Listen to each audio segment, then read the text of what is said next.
Mas onde você estiver, preste atenção ao Evangelho do Senhor. A exposição do Evangelho é um momento central, sublime para nós. Né? Um amigo do Lázaro veio aqui na semana passada, um seminarista católico romano, e ele percebeu um monte de coisas no culto, né? No final ele chegou em mim e foi falando as impressões. Ele falou, cara, interessante como que a palavra, a exposição bíblica é central, né? Parece aqueles cultos da igreja primitiva. Tinha lá as leituras bíblicas, uma longa exposição do Evangelho, e aí depois partia-se para o momento do partir do pão, né? Da Eucaristia e tudo mais. Falei, é exatamente isso aí que a gente quer, cara. Glória a Deus, você captou um pedaço aí da nossa missão, né? Cara, e essa é a nossa missão. Todo mundo lembra da nossa declaração de missão? É porque assim, a gente está num tempo de aniversário da Estação Casa. Essa igreja está fazendo 7 anos esse ano. 7 anos, dia 11 de junho, a gente faz 7 anos de missão aqui em Belo Horizonte.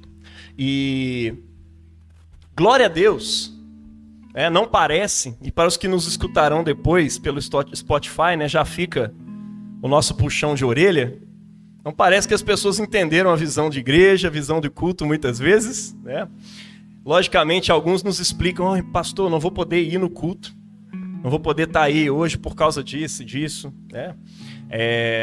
Alguns mais justificáveis, outros assim, né? Não está nem doente, não tem nem um parente que morreu, nada aconteceu, estou meio cansado, hoje eu vou faltar.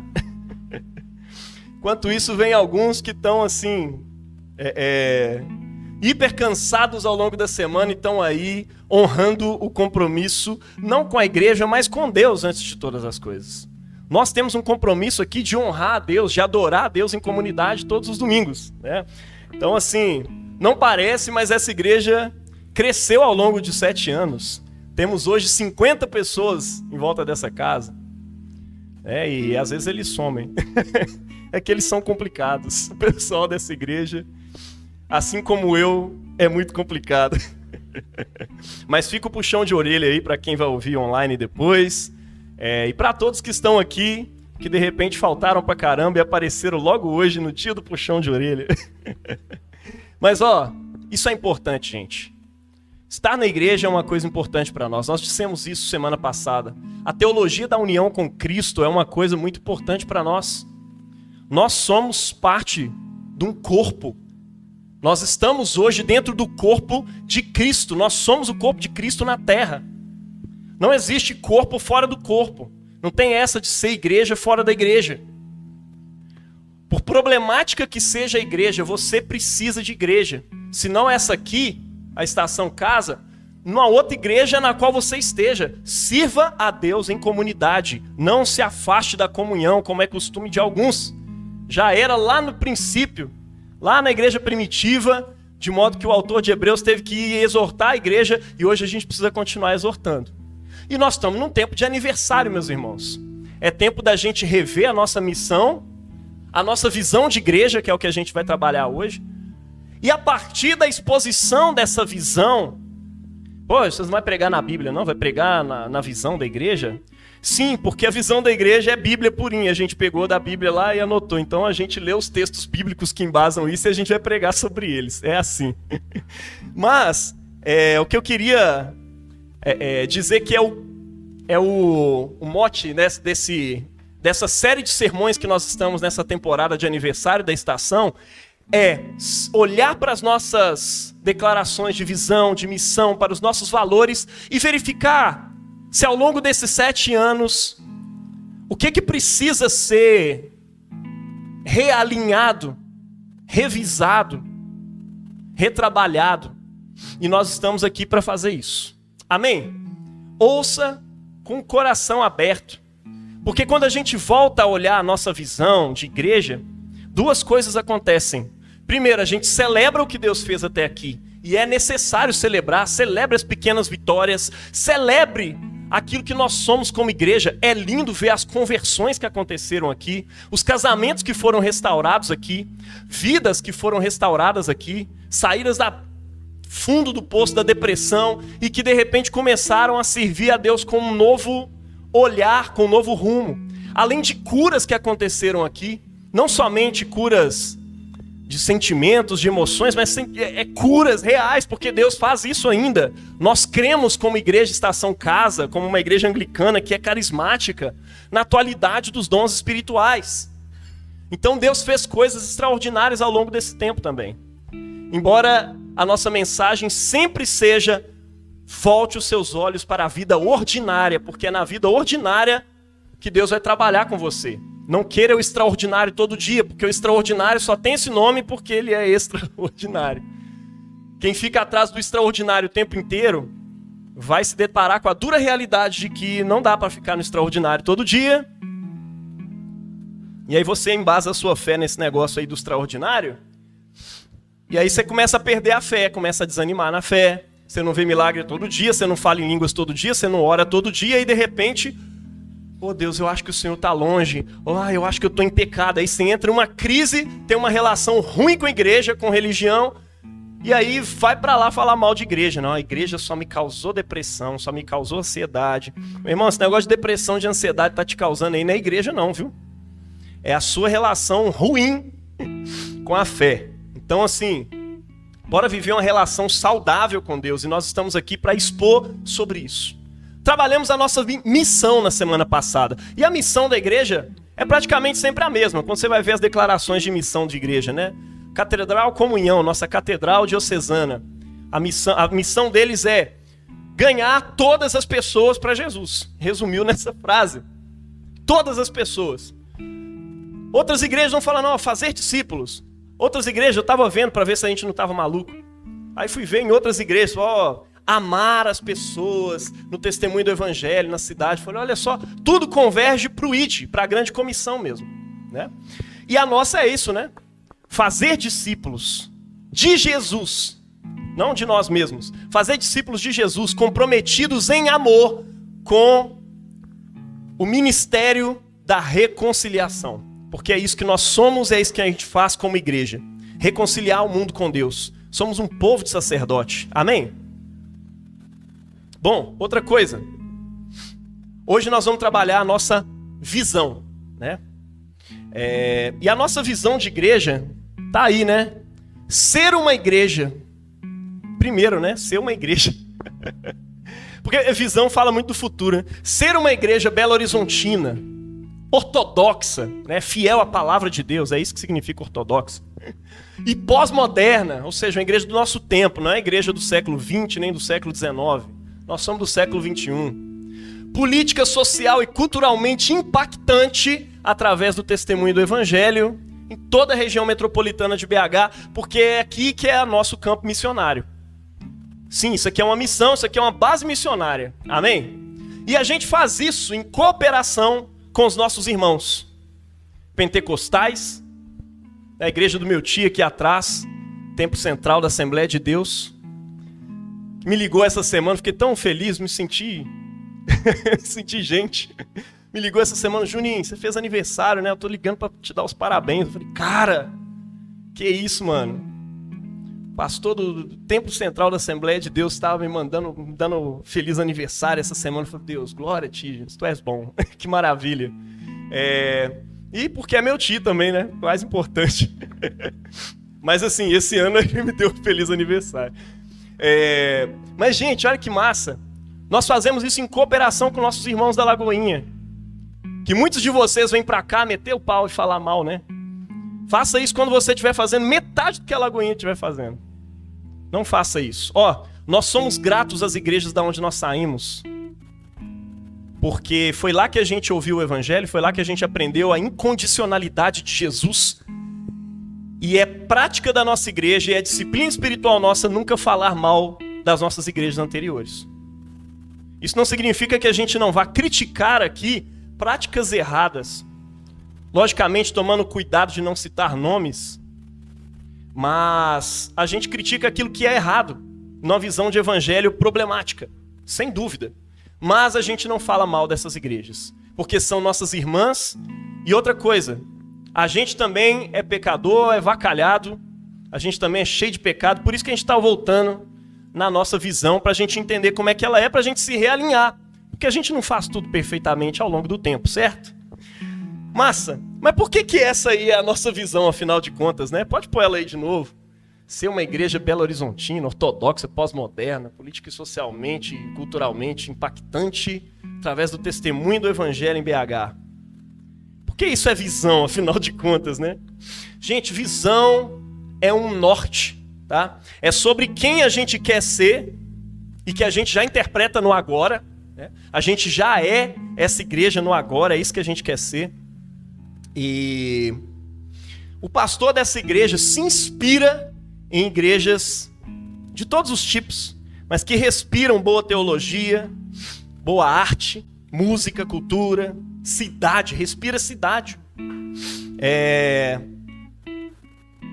Serviço, política, social, né? E ao mesmo tempo, cara, oração, liturgia, sacramentos, tradição e vida em comunidade. Sim, eu amo isso tudo. E é aqui que o contemporâneo e o tradicional se unem. A igreja de Jesus foi assim ao longo da vida toda. As pessoas chegam e falam, por que vocês usam colarinho clerical nos pastores? Por que alguns cultos pastor usa veste? Por que depois do sermão vocês falam o credo apostólico? Olha, quem deve explicação é quem parou de fazer isso, porque ao longo da história isso sempre foi assim. Quem deve explicação é quem mudou as coisas. Bom, mas eu nasci, cresci, isso sempre foi desse jeito. Sim, só para te lembrar que a igreja tem 2000 anos de história e você talvez tenha 50. É um pouco menos do que isso. Então dá uma estudada em história da igreja, vai ver toda essa história e você vai ver isso lá, né? Mas vocês consideram que as outras igrejas estão erradas? Não, a gente considera não, tá? Nós somos irmãos. Só que aqui a gente tem esse cheiro de ser, sabe? A gente gosta disso. A gente gosta de misturar liturgia e contemporaneidade o tempo inteiro. As músicas são contemporâneas. Eu gosto do rock and roll. Quando meu pai canta, ele canta as músicas de 1980 pra frente. Ou pra trás, sei lá. Aí vem a Fernanda e tá com uns R&B aqui. Aí vem Raíssa e tá com worship. E é isso, cara. Isso aqui é a expressão de quem cada um de nós é. E a gente só adora. Achei maravilhoso minha prima dançando aqui, meu irmão. Que coisa linda. Enquanto ela dança, meu filho vem pra cá soprar bolinhas de sabão. Cada um expressa do seu jeito a sua felicidade com o reino de Deus. E isso é lindo. Isso é louvor. Não tô falando isso pra dar uma colher de chá, não. Tô falando sério. Quem dera se todo mundo estivesse dançando juntamente com Camila aqui hoje. Quem dera. Quem dera se tivesse todo mundo encantado com a bolinha de sabão, como meu filho é. Sabe? Isso aqui, essa igreja, é o espaço de cada um expressar a sua adoração a Deus juntamente. Lógico, transformados pelo Evangelho. Porque onde o Evangelho precisa transformar, a gente vai trabalhar isso. Amém? Mas visão é um norte mesmo. É engraçado isso, porque missão tem a ver com o ID. Sempre é a mesma coisa. Sempre tem a ver com um resumo que se faz no ID. E eu gosto de pensar que o apóstolo Paulo diz assim: Deus estava em Cristo reconciliando consigo o mundo, não lhes imputando os seus pecados, né? E a Bíblia diz que ele nos deu o ministério da reconciliação, ou seja, existe uma missão que pesa sobre nós, igreja, que fomos reconciliados. Que ministério é esse? Que missão é essa? A missão da reconciliação. Eu e você estamos aqui para reconciliar pessoas, e não é tipo uma reconciliação de pessoas com pessoas só. É uma reconciliação das pessoas com Deus. Eu cresci na igreja, e talvez você cresceu também achando que reconciliação é quando você afastou de Jesus, aí você vai reconciliar com Jesus hoje. Não, reconciliação, de acordo com a linguagem bíblica do Novo Testamento, é sobre a ideia de que todos os homens foram criados por Deus, se afastaram de Deus e agora precisam ser reconciliados. Tá? Então reconciliação é para você que desviou e para você que nunca foi crente. A reconciliação é a oferta que Deus faz por meio do Evangelho a todos os homens e mulheres do mundo. Venham, eu estou aqui. Essa é a missão da igreja, reconciliar as pessoas com Jesus. De sorte que, né, Deus Deus estava em Cristo reconciliando consigo o mundo e nos deu a palavra da reconciliação. E aí depois ele fala assim que ele nos deu a mensagem da reconciliação. O que é isso? O que é essa mensagem da reconciliação? A mensagem resume o nosso papel nessa missão. Olha, você não morre no lugar de ninguém, você não salva ninguém, você não faz a parte que só Jesus podia fazer nessa história e nessa missão. A parte que te cabe, e está escrito lá em 2 Coríntios 5, 17 em diante, a parte que te cabe é a mensagem da reconciliação. Ou seja, qual é a missão da reconciliação? Anunciar, comunicar a mensagem da reconciliação, que é nada mais, nada menos, adivinha, que o Evangelho. A boa nova. É claro, tem gente que não entende nem o que é a boa nova, e a gente precisa lembrar isso sempre, porque às vezes a gente esquece isso no meio do caminho. É a boa nova do reino de Deus. A Bíblia diz que Jesus começou a pregar, dizendo: arrependei-vos e crede na boa nova do Evangelho. Creiam no Evangelho. Creiam na boa notícia. A boa notícia que diz respeito não só a fulano e ciclano, mas a toda a humanidade. Que boa notícia é essa? É que o reino de Deus, prometido nas Escrituras, lá nos profetas, que diz que o órfão e a viúva receberão justiça de novo, que diz que o Espírito de Deus iria entrar nas nossas mentes e corações e nos fazer andar nos caminhos de Deus, aquele tempo prometido de justiça para toda a terra chegou através de Jesus, e ele foi consumado na cruz do Calvário. E na ressurreição de Jesus, os discípulos olham para toda a mensagem de Cristo e falam: cara, existe realmente uma boa notícia para todo mundo. Cristo ressuscitou, e aquele que está em Cristo já ressuscitou com ele. É parte dessa nova criação de Deus prometida. Isso é a boa nova do Evangelho. Tem gente que acha que a boa nova é chegar nos outros e falar: arrepende que senão você vai para o inferno, hein? Ó, cuidado, hein? O diabo está com um tridente lá te esperando, hein? Isso não é boa notícia, pelo contrário. Isso só afasta as pessoas de Jesus. As pessoas olham para os crentes e falam: cara, esse povo esquisito que só fala de demônio, parece que nem acredita em Deus, fala mais do diabo que de Deus. Que trem estranho. Pois é, o testemunho do Evangelho no Novo Testamento é o contrário disso. As pessoas estavam anunciando as boas novas, e a consequência desse anúncio das boas novas é que agora eu preciso me adequar com essa nova criação que Deus está fazendo no mundo. Eu preciso me adequar com Cristo. Eu preciso andar de modo digno do Evangelho, de modo digno de Jesus. E aí as pessoas se transformavam, mudavam seus comportamentos que eram contrários à fé, contrários a Cristo. Tem um momento no Evangelho que o pessoal faz um monte de livros de magia que o pessoal tinha lá, acho que em Éfeso, né? Junta lá um monte, porque era comum naquele lugar, o pessoal praticava umas magias, uns negócios malucos lá, meio doido. Então ele junta aquele negócio e faz uma fogueira santa. Mas aquilo não foi encomendado. As pessoas, ó, você tem que se arrepender e largar isso, não sei o quê, vamos fazer uma apologética aqui contra os seus deuses e tal. Não, eles anunciavam o Evangelho de Jesus, anunciavam uma boa nova. Falam: cara, não é que você converter, você não vai para o inferno. O lance é que você já está num inferno de vida, você precisa enxergar isso. E o inferno futuro é só uma continuidade desse inferno que você já está vivendo longe de Jesus. Porque o tipo de vida que Jesus dá é vida abundante, e o que você está vivendo se chama inferno. Então venha para Cristo. O Evangelho é o anúncio da boa notícia de que o reino de Deus está aberto a todos aqueles que creem. Amém? Você precisa anunciar o Evangelho para todo mundo. As pessoas precisam saber disso. As pessoas precisam saber. Mas quem garante que eu vou ser salvo? Jesus. Quem garante que essa boa nova, que essa nova criação vai acontecer? Jesus. Sabe por quê? Porque já começou a acontecer no corpo dele. O corpo dele, ligado eternamente a essa terra, Lembre, Deus se fez carne e habitou entre nós. O corpo de Cristo ligado eternamente a essa terra, ligado eternamente a mim e a você, morreu e ressuscitou num corpo glorificado, certo? A esperança que nós temos de um corpo glorificado é garantida já no corpo de Jesus. Ele ressuscitou, você vai ressuscitar também.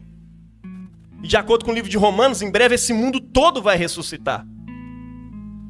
E como é que tudo isso começa? Com a mensagem da reconciliação. A igreja de Jesus ao redor do mundo é filha dessa mensagem. A igreja de Jesus nasce da boa nova, da reconciliação com Deus. Olha, existe uma reconciliação disponível para você. Com Deus. Uma harmonização com o propósito, com o significado da sua existência. E você pode acessá-lo agora por meio de Jesus. Isso é boa notícia. É ir de encontro às necessidades mais urgentes e mais importantes para as pessoas. Tem gente que a gente conhece na nossa geração que a grande necessidade é sobre raça, é sobre injustiças sociais. E se o evangelho não tem nada para dizer sobre isso, meu irmão, não é mais evangelho. Porque de acordo com a palavra de Deus, quando o reino de Deus chegasse, essas injustiças acabariam. Justiça e paz iriam se beijar. O Messias iria governar o mundo. E em breve isso vai se estabelecer totalmente. É nisso que está a esperança da igreja. É isso que a gente precisa aprender a anunciar. A gente precisa ir de encontro a essas necessidades, a esses suspiros que a sociedade em volta de nós tem. Não é anunciar um monte de coisa, promessa vazia, para fazer as pessoas converterem, né? Ah, você é pobre, vem para Jesus, você vai ficar rico. Quase que o pessoal antigamente fazia desse jeito. Você é pobre, vem para cá, você vai ficar rico. Você é preto, não, vem para cá que você vai ficar branco. Alvo como a neve.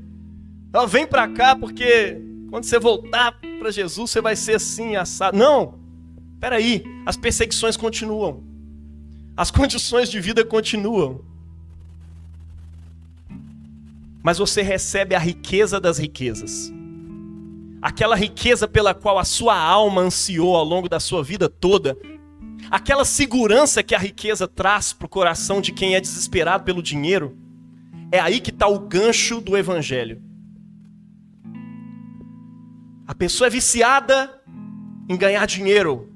Ou é um pobre louco com um pouquinho de dinheiro que tem. Você precisa anunciar, olha, a riqueza das riquezas, pela qual o seu coração sempre ansiou, ela não está nessa riqueza aí. Porque essa aí acaba. A de Cristo permanece para sempre. É dela que você precisa.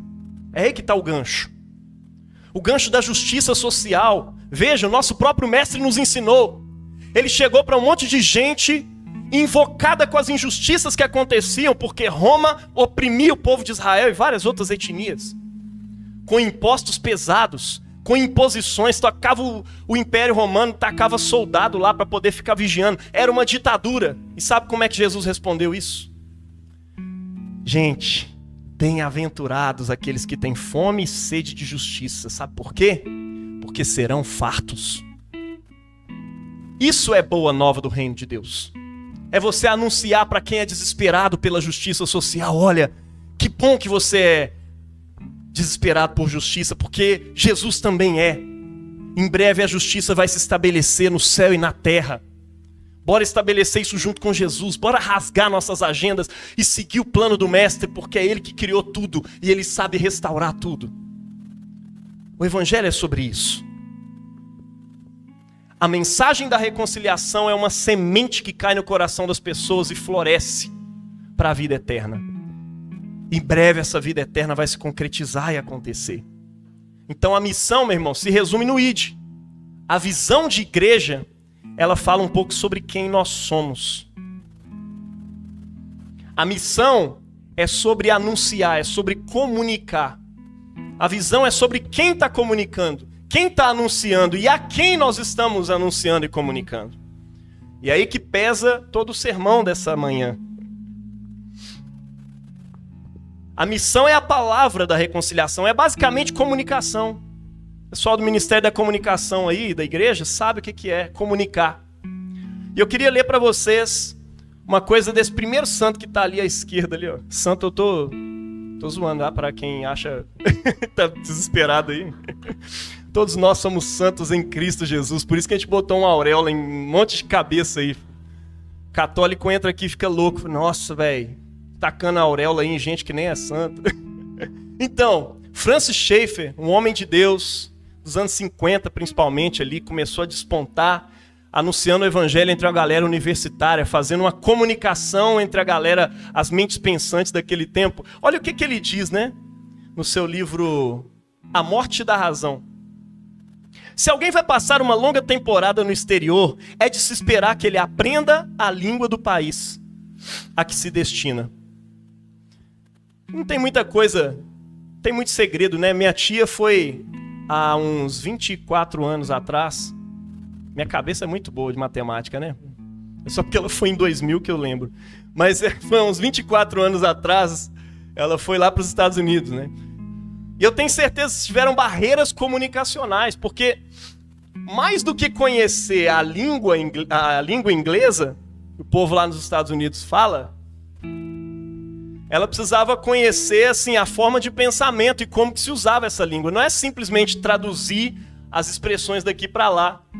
Imagina falar, dar uma de João sem braço, deixa eu explicar, give an John without arms.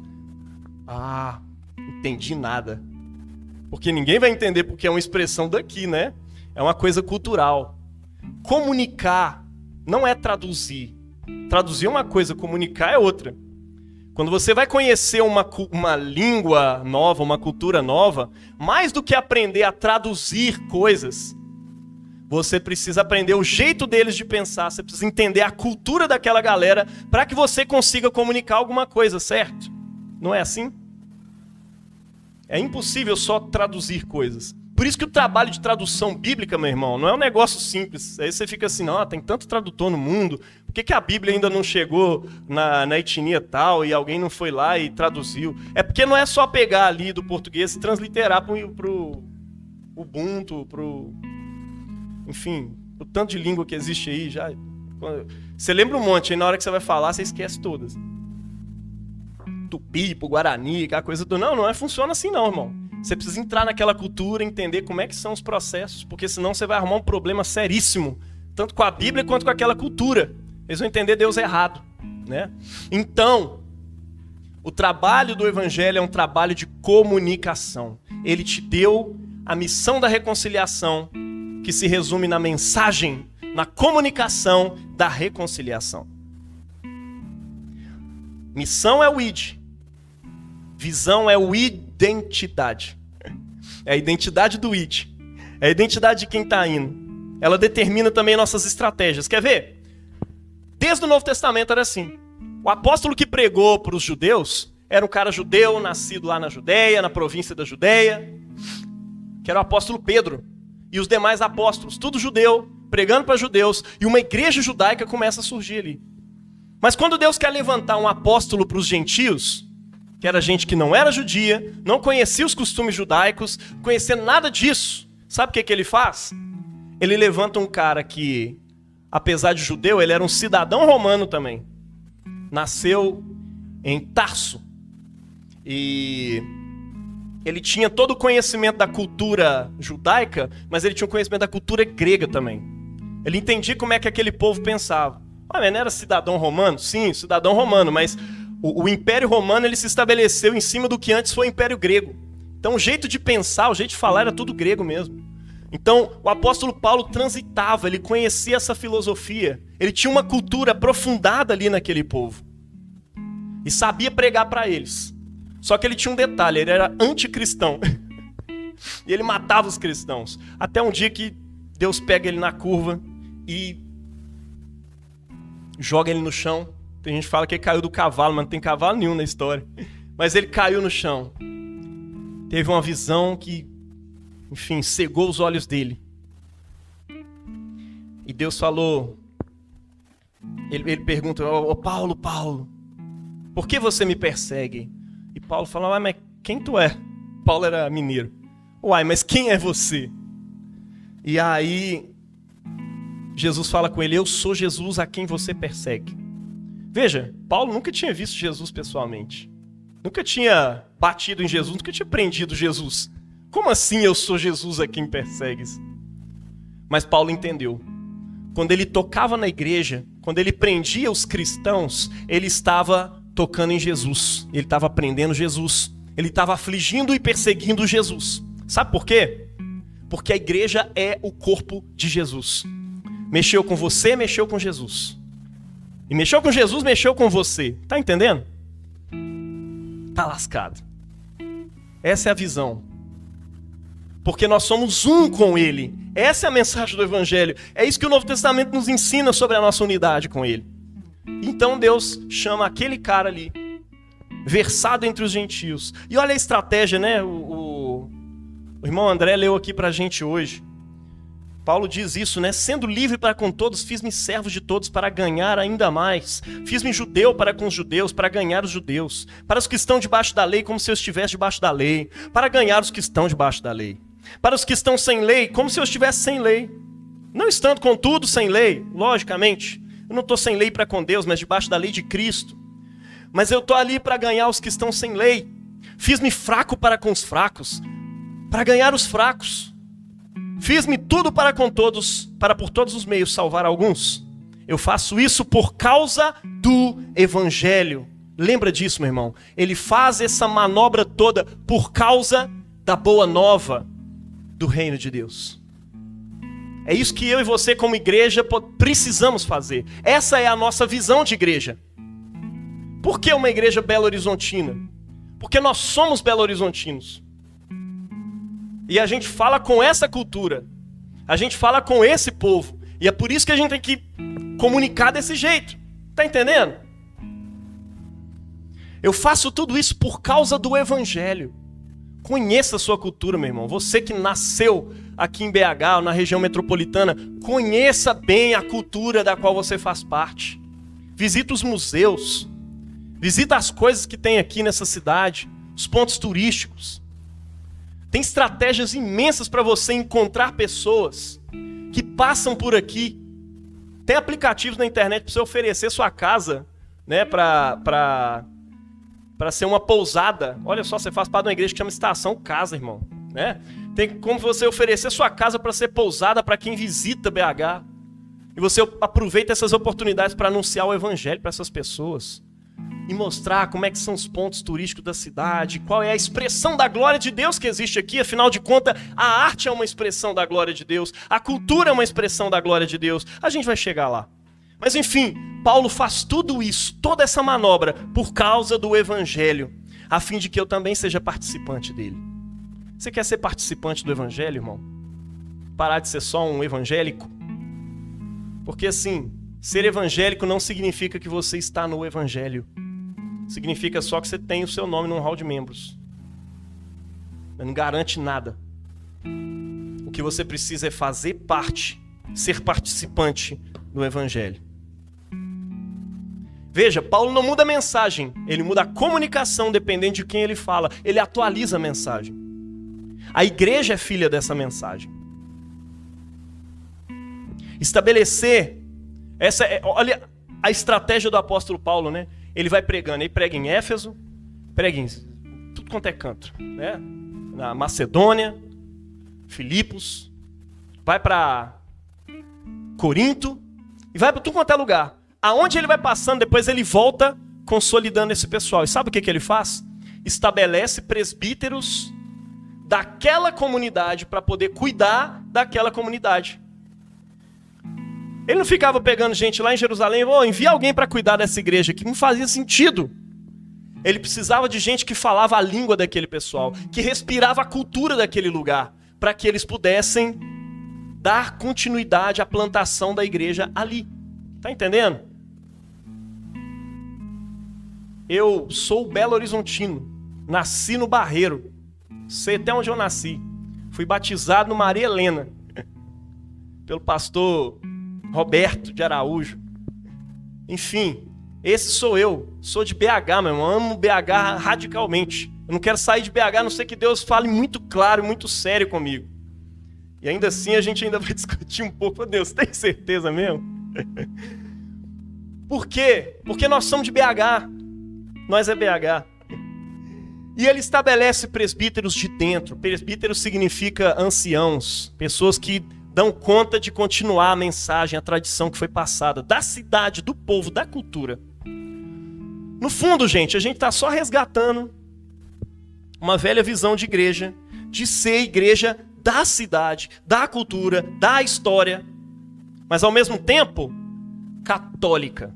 Ou seja, é daqui, mas é do geral. Como assim é no geral? Na fé, na esperança e no amor. Nós temos uma fé em comum com todos os cristãos ao redor do mundo, do interior e das metrópoles, da cidade, das aldeias, de todos os lugares. A fé é a mesma. Por isso nós todos cremos em Deus, o Pai Todo-Poderoso, e em Jesus Cristo, seu único Filho, e em Jesus Cristo que nasceu da Virgem Maria, padeceu sob Pôncio Pilatos, foi crucificado, morto e sepultado, ressuscitou ao terceiro dia, subiu ao céu e está sentado à destra de Deus, de onde ele há de vir a julgar os vivos e os mortos. Creio no Espírito Santo, que é Senhor e doador da vida, procedente do Pai e do Filho, com o Pai e com o Filho adorado e glorificado, aquele que falou pelos profetas. Eu creio na igreja una, santa, católica e apostólica. Veja, toda a igreja de Cristo ao redor do mundo acredita nessas coisas. Essa fé é una. A nossa esperança está em Cristo, que ressuscitou. A ressurreição é a base da nossa fé. Sem ressurreição, é vã a nossa pregação e é vã a vossa fé.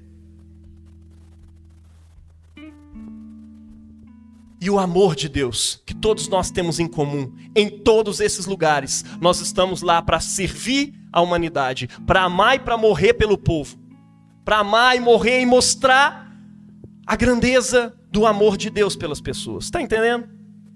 É por isso que Jesus, no evangelho de hoje, está chamando a gente, dizendo, olha, era para essa casa ser casa de oração para todas as nações. E o meu problema com vocês, não é porque vocês estão vendendo lanche dentro da igreja. Meu problema com vocês é porque isso aqui deixou de ser casa de oração para todas as nações. Não sou eu que estou falando, é Jesus que falou. Está escrito lá no evangelho que a gente leu hoje. Era para ser para todas as nações, por que vocês mudaram isso? E agora eu vou virar a banca, eu vou acabar com essa regra que o próprio Deus tinha dado. Vou travar o funcionamento desse templo, porque agora o templo vai ser uma pessoa. O lugar de encontro entre o céu e a terra, que é o templo, agora não é mais um lugar, é uma pessoa. Jesus. E agora dá para esse templo ser católico. A palavra católico significa total, universal. Agora dá para esse templo ser a igreja de Jesus. A igreja que, de acordo com Jesus, as portas do Hades, da morte, não prevalecerão contra ela.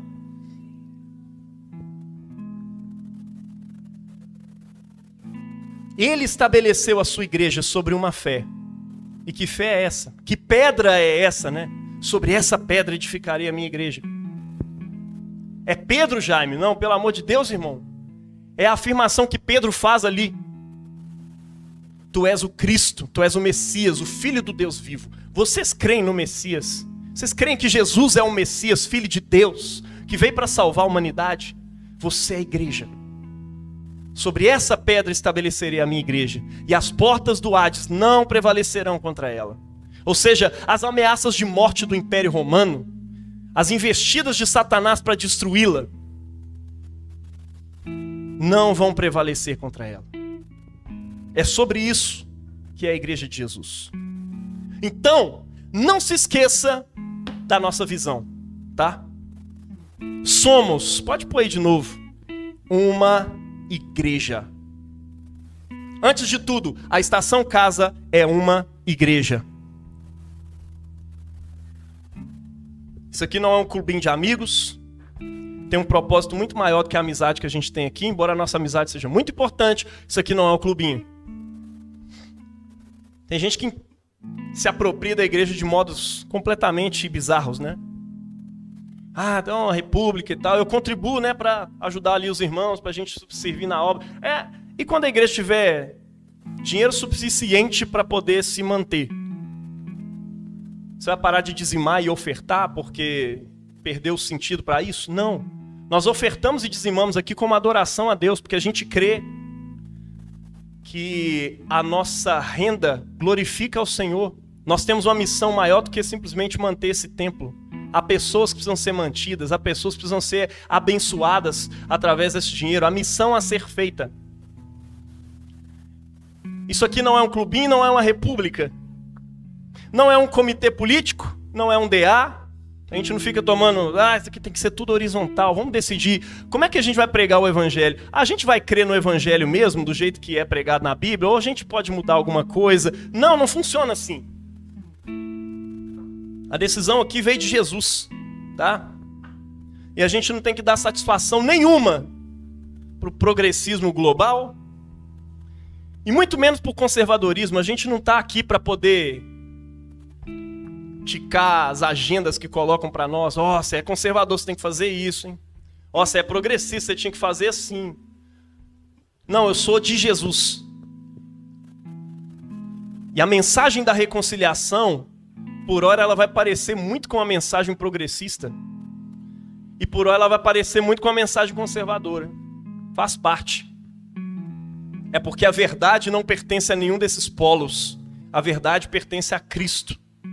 Ele é a verdade. É por isso que a gente canta, Ele é exaltado. O Senhor é exaltado sobre todas as coisas. Sua verdade vai sempre reinar. Nós cremos na verdade de Cristo. Amém?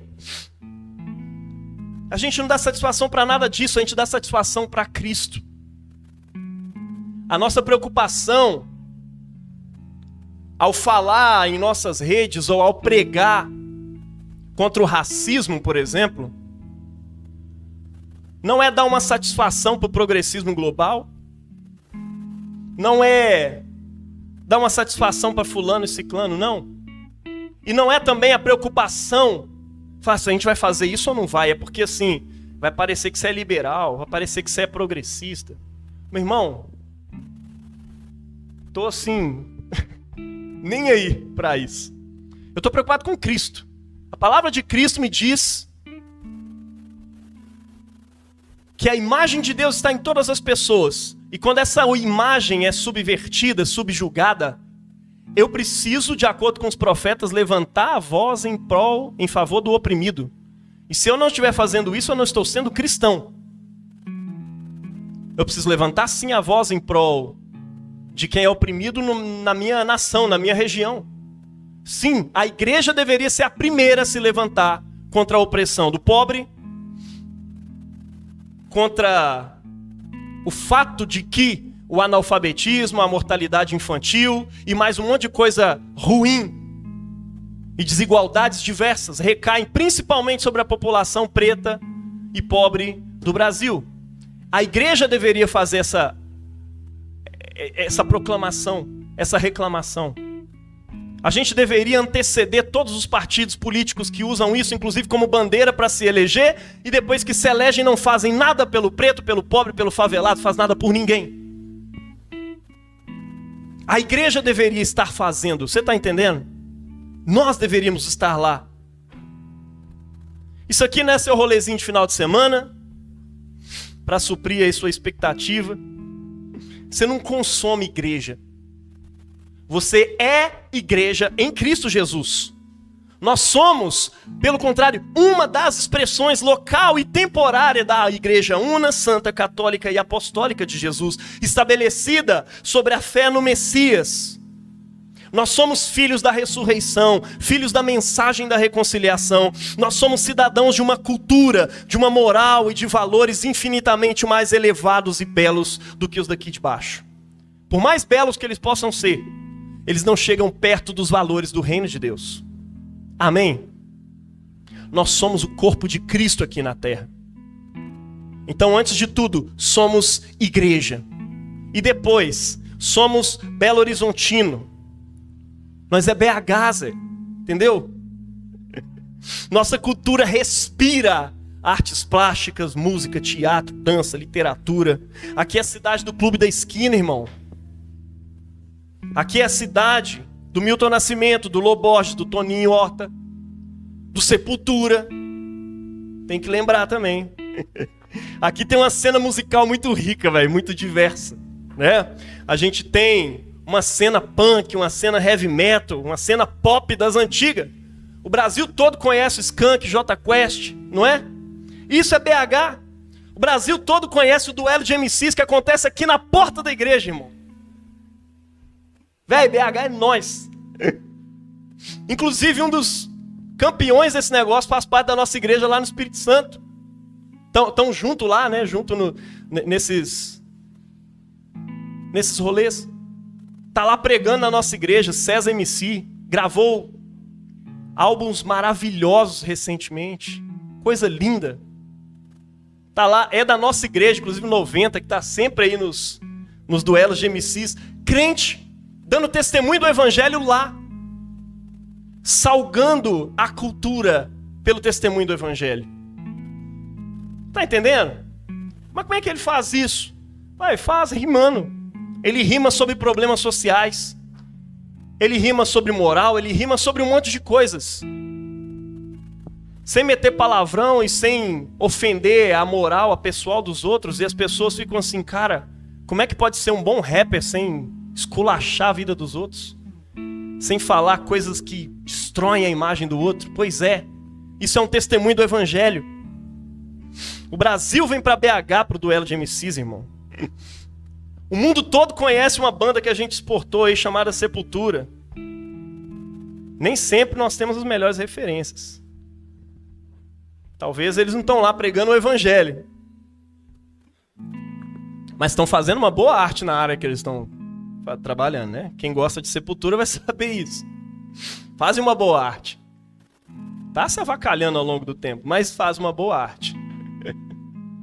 E a gente tem que admirar isso. Como se admira o Milton Nascimento, como se admira também a Ana Paula Valadão, de Minas Gerais. O Brasil todo conhece. Aonde eu vou, o pessoal sai de BH.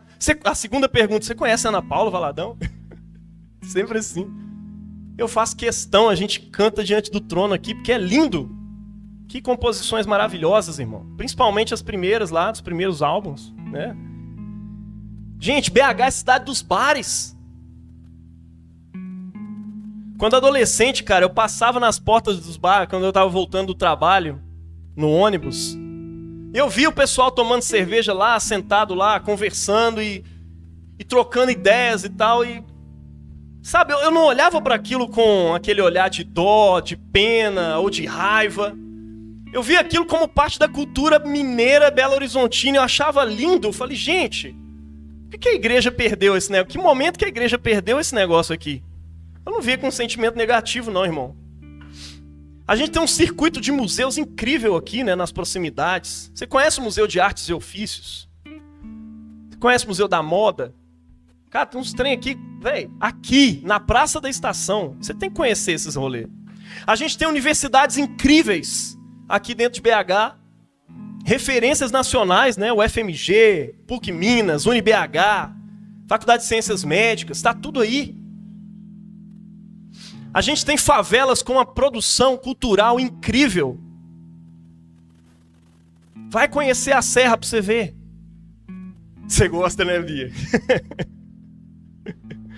A gente tem uma linguagem própria, irmão. Chia, pia, brota, malô. É só nós que entendemos isso aqui. Pela ordem.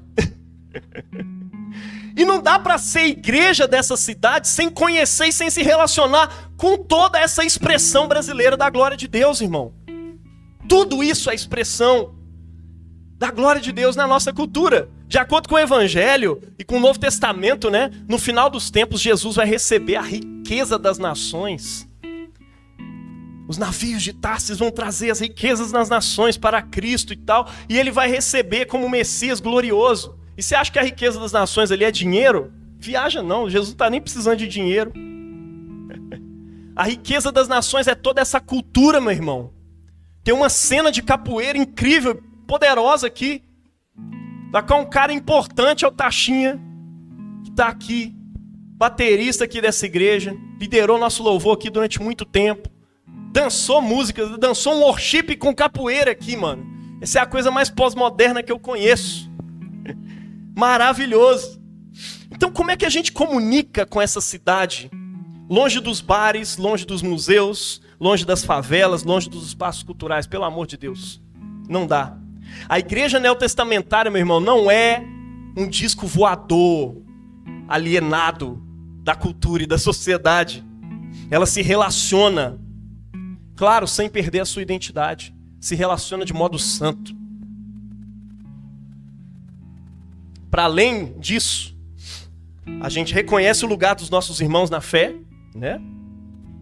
Mas a gente decidiu se comunicar com um público, digamos, mais exigente, mais chato, mais difícil, e que dificilmente vai parar em outras igrejas comuns, porque normalmente saíram de lá e de repente encontraram acolhimento bem aqui. Glória a Deus por isso. A gente decidiu se comunicar com a galera alternativa, com a galera universitária, mas não é universitário da engenharia, é universitário das humanas, que é o povo que ninguém quer nas igrejas deles, entendeu? Pô, vem discutir isso aqui comigo. Não, vaza daqui, pelo amor de Deus, não dá trabalho não, porque você está atrasando aqui a missão. Leia-se, minha meta de crescimento está sendo atrasada pelas suas perguntas filosóficas chatas. A gente decidiu falar com a galera LGBT, com a galera preta, com a galera politicamente engajada, e ao mesmo tempo, sem criar um gueto eclesiástico aqui também, né? E o desafio é grande. A gente não quer criar a igreja LGBT, a gente não quer criar a igreja alternativa, a igreja do rock. Não. A gente quer ser igreja para todo mundo e lidando com essa galera. Isso não é fácil. Como comunicar o evangelho às necessidades de culturas tão diversas? Não é verdade? Quais são as necessidades? Qual que é o sonho dessa galera para a gente poder usar como gancho para a pregação do evangelho? Que sonhos esse povo tem? O que está por trás desses sonhos? Essas são as perguntas que afetam essa igreja. E que eu queria que afetasse a sua vida. Demais, meu irmão. Porque você é de Belo Horizonte. Precisa te intrigar. O que esse povo fica fazendo aqui debaixo do viaduto ali, em frente àquele bar? O que o pessoal está querendo lá? Altas horas da madrugada. Quando você chega, uma galera tão alternativa. Você não sabe se você fala ele, ela, Elix. Porque a galera é muito alternativa. Você não sabe, real, assim. Teve momentos que eu cheguei e falei, como que eu falo com essa pessoa? Se você trava nessas horas, é porque você não está atualizado com a cultura belo-horizontina. Então comece a se atualizar. Tem gente que simplesmente zomba de tudo que essa comunidade fala por aí, né? Ah, que é isso? Ah, aqui está mudando a linguagem, esse povo do capeta e tal, não sei o que. Sim, mas você já orou para esse povo do capeta aí? Você já tentou se comunicar com eles? Você já tentou entender como é que eles veem o mundo para você aproximar e anunciar o evangelho para essa galera? Se não, meu irmão, te aconselho a partir de hoje, para de falar mal dessa turma alternativa. Até porque você faz parte de uma igreja que é desse povo aí, tá? Mas nós temos aqui também um ponto de revisão, né? Como que nós temos comunicado o evangelho a essa diversidade de expressões? Como é que nós temos... Será que você tem comunicado o evangelho com essa turma?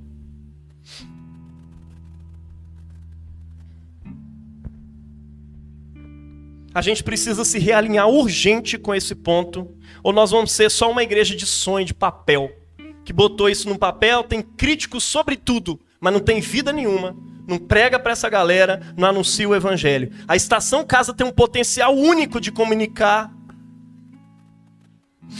E uma crítica importante também ao status quo eclesiástico geral por aí. Mas a grande pergunta é, o que nós temos apresentado e feito em contrapartida? Você tem realmente anunciado o evangelho para essas pessoas? Eu conheço algumas pessoas que têm feito isso. O Bill, nosso irmão Gabriel ali, tem um salão lá em Biri, Texas. E especializado em corte afro. E chega uma galera de tudo quanto é canto, principalmente de terreiro. E ele prega para essa galera. Ele prega para essa turma. Tá todo mundo sedento. Irmão, que igreja é essa que você faz parte? Eu queria muito estar ali. Esse irmão que está aqui na frente fez o momento penitencial aqui hoje. Abriu um curso do nada de evangelismo com pessoas LGBTs. E, de repente, pessoas que estavam afastadas da igreja, da vida cristã, começaram a voltar para Jesus. Porque pulsa no coração vontade de evangelizar. E aqui a gente vai evangelizar e chegar, não é com folhetim, não é com visita lá na casa do pessoal. A gente é um povo assim. Outro dia eu vi o pastor da igreja da minha mãe visitando ela. Domingo, depois do almoço, apareceu lá ele e mais alguns irmãos. Eu vim visitar sua mãe e tal. Mano, se eu faço isso aqui na igreja, a pessoa nunca mais volta aqui.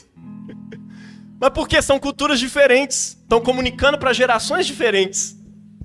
Se eu baixo lá na sua casa, a Rebeca já falou: ô Jaime, poxa, você nem me avisou, cara, eu tô aqui. Não me venha na minha casa assim, em cima da hora não, pelo amor de Deus. Então, como é que nós vamos comunicar com essa turma? Como é que nós vamos comunicar com esse pessoal? Sinceramente, você tem comunicado? Não se esqueça disso. Misericórdia, a hora já passou. Mas enfim, não se esqueça, nós somos ortodoxos. A palavra de Deus, a tradição cristã é uma coisa inegociável para nós. A Bíblia é a palavra de Deus. E a gente não negocia a fé cristã, a nossa tradição e essa palavra para ser uma igreja da cidade. Segundo, nós somos pós-moderno. A gente não faz uma igreja aqui para o século XIX. A gente faz uma igreja aqui para o povo do nosso tempo. Tem igrejas aí prontas para o século XIX. Se alguém entrar na máquina do tempo, vai dar certinho na hora que entrar ali. Mas nós somos uma igreja do século XXI. Hoje o pensamento é outro, os problemas que afligem as pessoas são outros. As relações mudaram, as pessoas não têm a mesma relação com o tempo, com o espaço. É um povo globalizado, é local, mas é globalizado, sabe tudo que está acontecendo no mundo. A gente fala com culturas simultaneamente locais e globais. Não é que a gente deve nos atualizar, mudar quem nós somos, mas nós precisamos comunicar com essa galera. Assim como Paulo fazia. Não dá para você disputar, por exemplo, com as tecnologias. Estamos no século XXI. A igreja não chega aqui hoje para falar mal do celular, nem do Instagram, nem do WhatsApp. Até bonitinha a música, né? Sai do WhatsApp. Mas essa é uma geração Android. O celular faz parte do corpo. Entendeu? Então a gente tem que lidar com isso. O irmão ali, ó, tá ouvindo o culto e fazendo um desenho no tablet. Porque senão também ele não consegue entender nada. Olha só, somos androides. Estamos no século XXI total. Se você rejeita isso, meu irmão, você está rejeitando as pessoas também. Então está na hora da gente anunciar para essa turma pós-modernos, uma igreja pós-moderna. E sim, política, social e culturalmente impactante através do evangelho. Em toda a região metropolitana de BH. Sim, política é importante para nós. Nós interessamos por políticas, por micropolíticas inclusive. Nós queremos ser o primeiro espaço que critica piadinhas racistas, o primeiro espaço que critica falas sexistas, que colocam o homem acima da mulher ou melhor do que a mulher. Nós queremos ser esse espaço primordial que critica uma meritocracia hipócrita que vive falando mal dos direitos humanos, que vive falando mal de cotas raciais e coisas do tipo. Sim, o social é importante para nós. E sim, nós vamos ajudar e abençoar, nós vamos morrer abençoando pessoas que não merecem ser abençoadas. Pessoas que chegam e cospem no prato que comeu. É isso, nós estamos aqui para isso. Sustentar pessoas que precisam de ajuda urgente. Sim, cultura é importante para nós. Fazer música, fazer teatro, ir nos museus, a arte plástica é importante para nós.